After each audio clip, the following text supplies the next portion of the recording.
What if I like tried to shoot? Would that be a good pre-intro? Okay, that's literally horrible. I'm never showing that to anybody.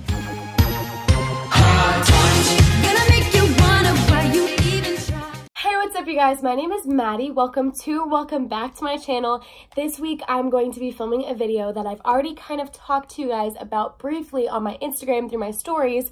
I actually did a poll the other day on my Instagram and I asked you guys if you wanted to see a December music of the month or a 2018 recap video. And by far, hundreds and hundreds of people voted for the 2018 recap video, but a good amount of people also voted for the December music of the month. So I made the decision that I will do an 18 things that I learned in 2018 video, but then I will also do my December music of the month as an extra video, not on Sunday. So this video is going up Sunday, and then the next video will go up either before or after that sporadically. So yeah, obviously I learned a lot more than just 18 things in 2018, but I don't know, I thought that it would kind of be more concise if I put it into 18, plus it's kind of cutesy. A lot of these things are really personal, and I'm really proud of how far I've come. I'm looking at the list on my computer, that's how I'm going to be reading them off. I'm really proud to have learned all of these things in 2018, and although 2018 was a really hard year for me, I'm still really thankful that I learned all these things because they have made me the person that I am today. So with that being said, let's just go ahead and get right into the video. Number one is actually a quote from one of my favorite YouTubers slash bloggers slash podcasters,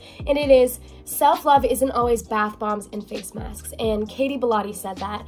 And what I have learned is that sometimes self-love is a good cry and it's not all pretty and Instagrammable. Sometimes self-love is a lot harder than just putting on a face mask or putting in a bath bomb. I think self-love has to be present even on those days where you actually hate yourself and you're like, wow, a bath bomb can't really cure my sadness right now. I learned that especially with the help of some of my best friends. I have some of the best friends in the entire world, and I know that every time that I text them or call them, they will always pick up and they will always answer and be there for me, and I'm so thankful for them. So shout out to my best friends, you know who you are. Sometimes self-love is a lot harder than just a material item. Like sometimes self-love is a decision that you have to make even when you look at yourself and you're like, wow, I don't know how I could possibly love myself even on a good day. But sometimes it's a lot harder, and sometimes that's just the way it has to be.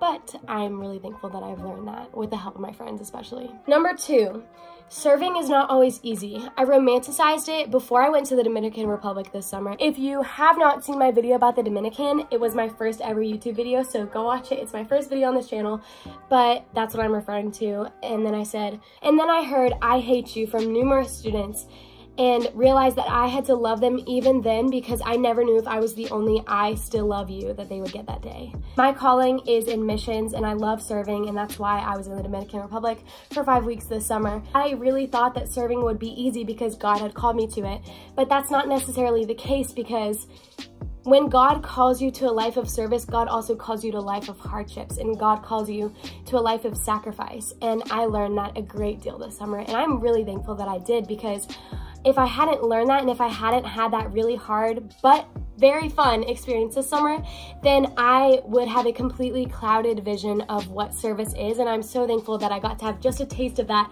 before I go into lifelong missions, which is what I am hopefully going to do for the rest of my life after college. Number three, I learned how to say yes, and more importantly, how to say no. I had to learn which social events are good for me and my mental health and which aren't. Sometimes it was better for me to stay home. I think a lot of the times we beat ourselves up in this culture that we're in, where it's like, say yes to everything. Every opportunity is good. Every opportunity is good for your mental health. Every yes is an adventure that you get to take. I think we're stuck in this mindset that yes means always a good thing, and I don't think that that's true, because sometimes you have to say no, and sometimes you have to stay home and feel bad for yourself, and sometimes you have to skip the football game because you don't really feel good and you feel sad, and you would be even worse off if you were at that social event or at that party or at that sports event or wherever it may be. And I think that I learned the right times to say yes, and the times that I knew I would miss out on if I stayed home, and the times when I could say no, and the times when it was better for me and for my mental health to just watch a movie by myself and have some me time. So I'm really thankful that I learned when to say yes and when to say no. Number four, forgiveness doesn't mean you're weak or they won. It just means a better chance at inner peace. I think that growing up, I always thought that if I forgave somebody, it means that I was surrendering and I was letting them win, in a sense. And that's definitely not true. I've learned in 2018 that sometimes forgiveness doesn't necessarily mean that you're surrendering your right to your opinion. Forgiveness means that you are accepting the fact that the relationship with them and the relationship with God is more important, because when you hold grudges, not only does it deter you from having a relationship with that person, but it also damages your relationship with God, because it's just a hole in your heart and it hurts. Like, unforgiveness is really painful, and I have learned that because I'm a really bad forgiver and I hold grudges like nobody's business. If you know me, you know that to be true. I am very stubborn, and because of that, I have gotten into many conflicts with people that I actually do love, and it's just because I want to be right and I want to win, and I think that if I forgive them, then that means that they won and my point doesn't matter anymore, but that's not true. Sometimes forgiveness is for you, even though it doesn't feel like it's for you. Number 5 is also about forgiveness. Can you tell I forgave people in 2018? It says, forgiveness doesn't mean reconciliation. Boundaries can still be in place. I also think that when I used to think of forgiveness, I thought that it meant that they would come back into my life and we would spend just as much time together and everything would be fine and dandy, but that's not always true. Sometimes you can forgive somebody but not even have them necessarily in your life. Forgiveness can just mean peace with yourself and peace with them and peace with God, and I think that that is a beautiful, beautiful thing that I'm so, so thankful for that God has shown me in 2018. Number 6. Proving that you're better off doesn't mean posting a revenge picture to show how beautiful and happy you are without them. You don't need to show you're happy to be happy, because you're still giving the power to the person who did you wrong. If you're okay, you shouldn't need to prove it.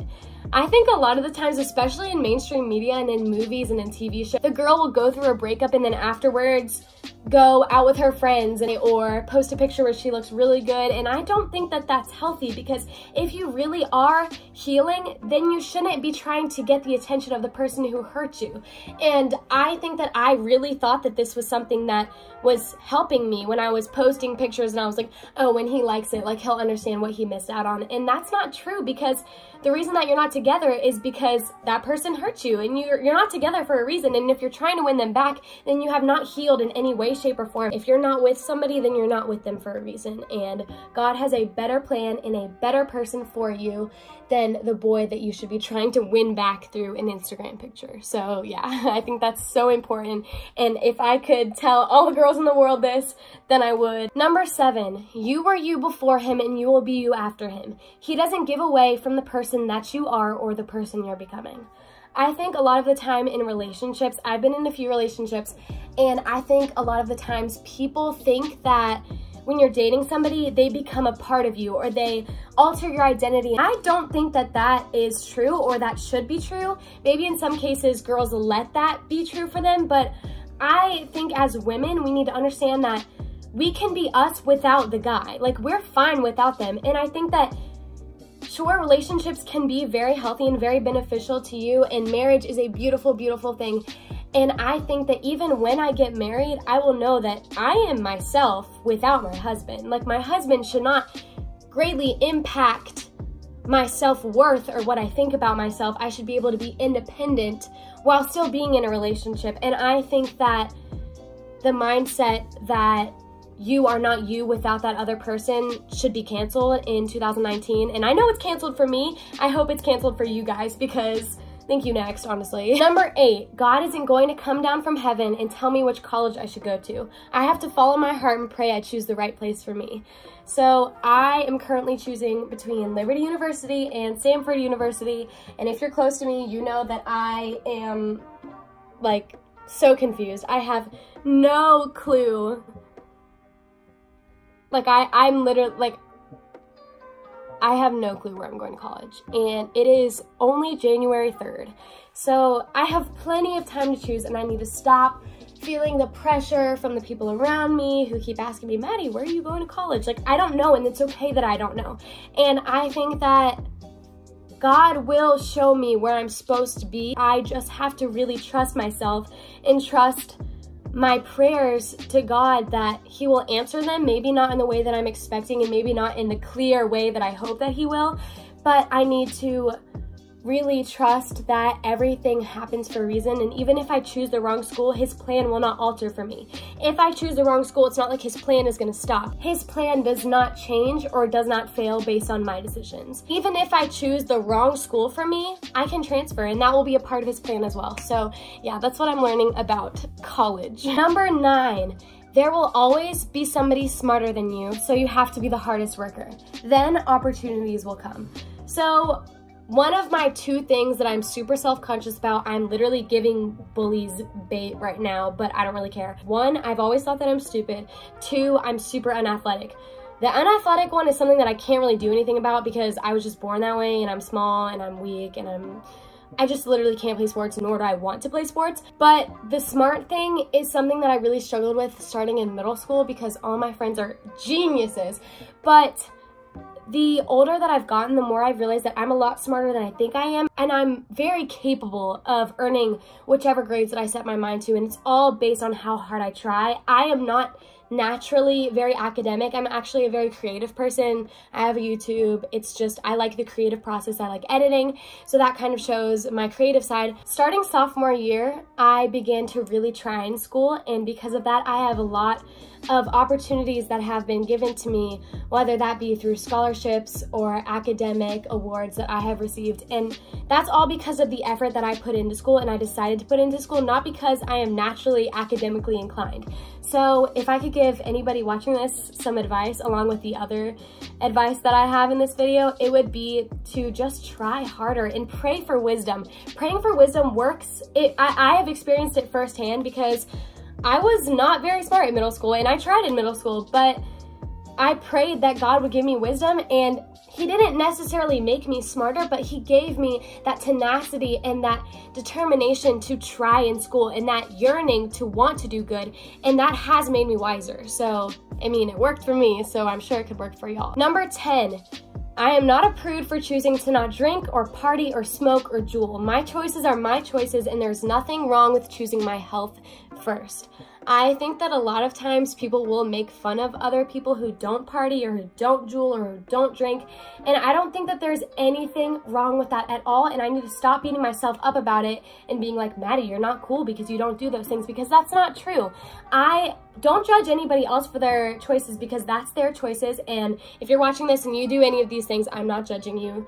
You do you. Everybody has the right to do what they want to do and make their own choices, but these are my choices, and I need to stop being ashamed of them. That is how I'm going to go into 2019, with being aware that I have these standards for myself and these goals and these moral boundaries that I'm not going to cross. Number 11, indecision is not romantic. Indecision is a decision. I think a lot of the times, especially with girls, we like the chase so much so that when guys treat us badly during the chase, we don't realize it. If somebody tells you that they don't know what they want, that does not mean that they want you or want a relationship with you. So like, we're leaving that in 2018. When guys don't make a decision and say, I want to be with you, and instead they keep it blurry on purpose just so they can keep talking to you and have the perks of being a boyfriend and like the texting and the sweet messages, but they don't want to commit to being in a relationship with you, then they don't want you. And I think that I have learned that so hard, and I've cut so many things off because of that. And I'm really proud of myself for doing that, because I will only be with somebody who wants to be with me, and I think that there's nothing wrong with that, and I will not stop doing that. And I'm bringing that with me into 2019. Number 12 speaks for itself. It is, if something makes you uncomfortable, speak up. Number 13, you are not selfish for wanting the best for yourself. Don't ever think that you are in any way wrong for doing what's best for you and creating the best opportunities for you. With that being said, don't be selfish in the way that you treat other people in that regard, but there's nothing wrong with positioning yourself for success, and I think that that is so important, and more people need to hear that. Number 14, you are the curator of your life. If you don't like where you are or what you're doing, you have the power to change it. I think that a lot of the times we become stagnant because we think that there's nothing we can do to change our life, and we're just in a cruddy cruddy. And we're just in a crappy situation and we think, oh, there's nothing I can do to change it. That's just where God has me right now. And that's not true. If you don't like your job, if you don't like your boyfriend or your girlfriend, then change it. Break up with them, quit your job, do what you want to do. There's nothing stopping you and life is way too short. Number 15 kind of goes along with what I just said, but life is way too short not to say how you feel. If you love someone, tell them. If you believe you deserve something, say so. Too often we miss opportunities because we are too shy to take them. This actually goes along with something that I learned this past January. So it's January now, so it was about a year from now. That's crazy. But when I went to the Dominican Republic for the first time, I actually went to the school that I ended up spending 5 weeks at that summer, but at the time I had no idea. And at the time, I asked the teacher in the classroom that we were working in during my school's J term, I was like, how can I come back? That was actually me snatching the opportunity to be able to go to the Dominican Republic again that summer, because what she told me was apply for the internship. And I took that opportunity when it was ahead of me, because as soon as I walked into that school, I was like, this is the most beautiful place I've ever been, and this is where God wants me to be, and I knew it. I could practically see him walking down from heaven like, Maddie, come back. And yeah, that was my opportunity that I took for myself. Nobody else told me to do it. Nobody else said, Maddie, you have to talk to that teacher. Maddie, you're gonna end up here this summer. And I'm really glad that I took that opportunity, and I'm going to take that same bravery with me into 2019 as I take other opportunities as I see them. Number 16 is kind of controversial, I don't know. You aren't fake for being nice to people you don't like. You're mature. I don't know, I just feel like people think that it's fake to be nice to people that they don't like, and I don't agree with that, because I think it's really mature. Doesn't God tell us in the Bible, love your enemies? I don't see anything wrong. If anything, it's biblical to be kind to those who hurt you and be kind to those people who don't like you and you don't like them. That shows maturity, and I think way too many people are stuck up on the fact that that is fake, and that's definitely not true. It's mature. Number 17, blocking people isn't petty. It means you're done putting up with toxic people and energy, and if anything, that's wise. I 100% am a crazy blocker. That this is kind of a good thing and kind of a bad thing, but when I don't want somebody in my life anymore because they are negatively affecting my mental health or the way I think about myself, I block them. And that's like me saying, bye, I don't want you in my life anymore. Nothing against you necessarily, but it's just against the effect that you have on how I view myself. And I don't think that there's anything wrong with that. If something is deteriorating your self-confidence, just unfollow it. If somebody is constantly DMing you or commenting mean things, especially on YouTube, if somebody's commenting mean things on your videos, block them, delete the comments. There's nothing wrong with that. If reading those comments hurts the way that you feel about yourself and the self-confidence that you have built up, you don't need that in your life, and there's nothing wrong with deleting them and blocking them and getting that out. If anything, it is wise. And lastly, number 18 actually has to do with my YouTube, so I figured why not end with this one. Putting yourself out there will always result in you getting made fun of, and that's life, and that's okay. I have had a lot of people say some mean things about my YouTube, but I've also had many, many more people say, wow, Maddie, I'm so proud of you. That took a lot of guts. And it did take a lot of guts, and now that I've realized that, I am definitely not letting the hate get to me anymore. I had a period in my life where, like a few months ago, where I really let the mean comments get to me, especially at school when people would like whisper. It really hurt my feelings. And one day, as I was like crying about it and listening to my sad playlist, Maddie, oh my gosh, I'm so annoying. I kind of realized that it doesn't matter what I'm doing in this world. Like, there's nothing I can do to make people stop making fun of me. And that's just life. Like, there will be people who don't like you. There will be people who don't agree with you. There will be people who think they're better than you. And none of that has any truth, and none of that should affect the way that I view myself. And once I realized the fact that it's never gonna stop, and that's the world that we live in, and it sucks, but that's life, that's when I decided I'm not gonna delete my YouTube just because people tell me to. With that being said, thank you guys so much for listening to the 18 things that I learned in 2018. I'm really proud of how far I've come, and I definitely still have a long way to go, and hopefully next year, I will make 19 things that I learned in 2019, and I will be even wiser, hopefully, than I am right now. Thank you guys so much for watching, and I will see you guys next Sunday with another new video. Bye!